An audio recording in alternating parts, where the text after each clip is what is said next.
Hi there everyone, this is Stu from Plan Manage Assist, once again back with NDIS TLDR, Too Long Didn't Read. Today I've got Ethan from Able Minds here to talk about the importance of being a sponge and not just another tap when it comes to information about the NDIS. G'day guys, this is Stu from Plan Manage Assist with NDIS TLDR, Too Long Didn't Read. Today I've got with me from Able Minds, Ethan. Ethan, how you going, mate? I'm well. I'm doing well. Mate, I know that we wanted to talk about a couple of different things, and with Able Minds, I honestly could talk all day about some of the stuff you guys do, but I really wanted to sort of talk about how one of the things that I think that Able Minds and you guys do particularly well is not so much just adding to the conversational time. It's not about just adding to it. It's about being able to take things out of it. And so what are your thoughts on that sort of stuff that you guys do well?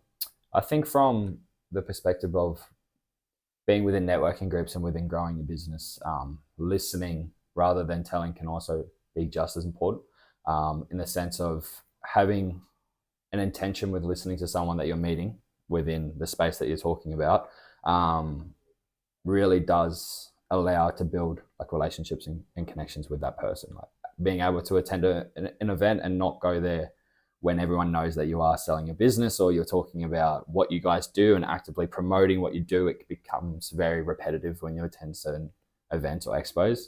I think the key to actually the NDIS space and becoming quite prevalent within it is learning from people that have done that before or more kind of specialized in what you want to learn too.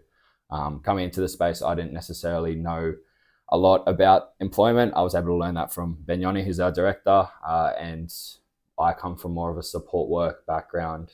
So the line items, the support coordination, everything like that. In the last 6 months, I feel like I've been able to get my head around that purely from asking questions rather than having kind of an ego standpoint of thinking I already know it. Yeah, I think you're absolutely right. And I think that those people that are of the belief that they know it all are probably the first ones that should leave. Yeah. I mean, you know myself, I've actually got a background in education and training too. So for me, I understand the power of knowing that there are a lot of people in that room, 99% of them that are going to be either smarter than you, know more than you, more experienced than you. And it's the classic, you know, we've got one mouth and two ears. Yeah, I actually wrote that in my notes to say, but you've stolen it from me. Oh, I'm sorry, I've stolen it. But it's that it is true, and it resonates with all of us. That in the sense that as people that are either in business development or in the business of selling your services, whether you're a business owner, it doesn't matter what your title is. No, exactly. If your job is going out there to sell, a lot of the time we end up seeing those two distinct personality types. You'll see those that just want to we've got capacity for participants and here's what we do. But if you haven't actually had the chance to get to know someone, the first thing I ask myself, and I don't know if you do the same, Ethan, is if I get someone going, oh, these are my services and I've got capacity, first thing I ask is, why do I care? Yeah. And who are you? Exactly. I think that's a kind of a key point. If you've built a relationship with someone and they're able to approach you via a phone call or text and say, hey, look, we have capacity at the moment. Are any of your participants or anyone in your network interested? As long as you've built that foundation with that person, you can actually trust and pass on your information and your network. Without building that trust, if you kind of recommend any of those people to someone and it doesn't work out, there's the risk that that's also ruining your reputation too. So you want to make sure you know the person that you're working with before you kind of work with them. And that's absolutely right. So, okay, so for those new providers, those small providers that are out there that are hustling on Facebook, on Instagram, and they're really not quite sure why it's not working, why I can't get participants. I think the first thing they need to ask themselves is the one, why are you doing it? But two, it's the why aren't they listening? And I think you're right, is that when we actively listen to the other people in the room, all of a sudden we find out that maybe that isn't necessarily the best way to go. And you can tell too when someone is active listening or if you have the intent of active listening, because the questions will be not scripted. They'll be structured to the responses that you have.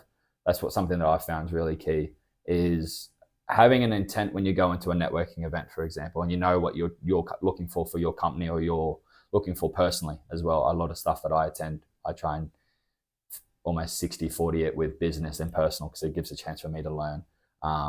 And that's also going to help our business and help our participants if I can learn something new. But having a non-scripted approach, you've obviously got your spiel about your company. Everyone has their spiel. If you're in an elevator pitch or whatever that is. But by going in there and having an intent of listening and intent of asking questions where you're able to get a response to learn from, I think that's really, really key, because again, you'll be able to give another question based on their answer that's actually relatable. It isn't something that just comes out from left field because you've already thought about that question coming in. I want to ask it. It's you're able to actually have a conversation. I think a lot of networking is built from conversation rather than scripted interactions. Good networking. Good networking. Good networking. I want to be very clear. It's about being good at what you do. And I think as well as that, we want to then go, well, okay, you've gone into this networking event and I want to get inside your brain here. We've got that. You've gone in, you've gone to this event, you've got a room full of people in front of you. You want to connect with them, and you're talking about that personal versus business connection. But if you're going in that room, what are some of the things that you've maybe got in your brain as to think about? What do I want to achieve? Or are you actively going in there solely for the purpose of walking away with a coffee date booked? Or are you what are sort of things that you're looking for when you go into that room? I think for me is to try and keep it as organic as possible.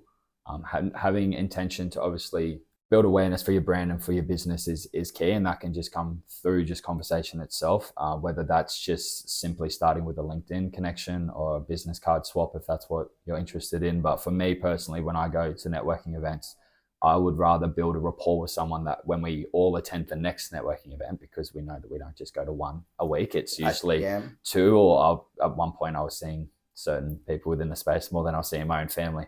No idea.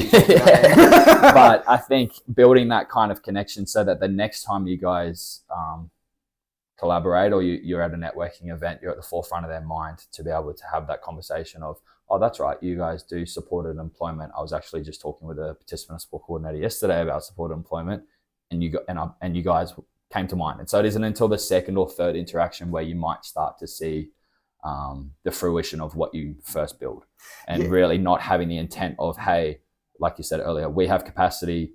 Do you have clients that can come on board? And it's like, well, actually, no, there's groundwork that needs to be built before you can even, I think it's why KPIs probably don't exist the most within certain NDIS spaces, well, at least for us, because it can take 3 to 4 months of building a relationship with a support coordinator or building a relationship with another provider before anything can actually kind of collaborate from there. And in the meantime, not holding, I don't know, grudges. I feel like that's not the word to say, but not holding ill intention as to, oh, I've done my spiel and it was really great and nothing come from it. It's not how it works. And I'm sorry I have to cut us off there, but that's the end of part 1 of our interview with Ethan from Able Minds. Tune in again next time for part 2, where we're going to be continuing to talk more about it. My name's Stu from Plan Manager Assist, and you've been watching NDIS TLDR, Too Long Didn't Read. See you then.